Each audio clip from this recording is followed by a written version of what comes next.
Hannah, first of all, it's so nice to sit down with you and chat. Can you share with us about the research that you're currently working on when it comes to childhood cancer? We have found that childhood cancer survivors, some small subgroup of them, are at a very high risk of developing complications.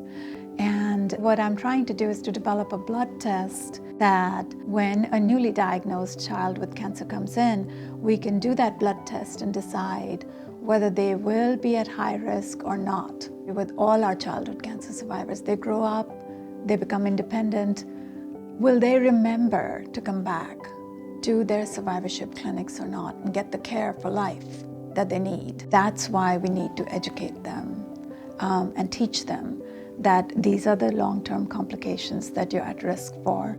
Can you share with us what specifically goes on in the TLC clinic? What's the day-to-day operations? So we see patients that are at least 2 years off treatment for childhood cancer. Some patients may be more at risk for cardiac effects, or some patients may be more at risk for effects to the lungs. So it's really considering the type of treatment that they had and basing that on what we're screening for. There's been research that childhood cancer survivors have better quality of life when they are connected to a dedicated cancer survivorship clinic because they can give such specialized care that they just would not get in a typical outpatient setting like seeing your primary care provider or your pediatrician. I think something that everyone would love to hear is kind of about your story of what really inspired you to start H.U.G.S and your personal journey with pediatric cancer. You know, I was 5.5 years old, getting ready to go to ballet class, and my mom noticed a slight bulge in the side of my stomach, and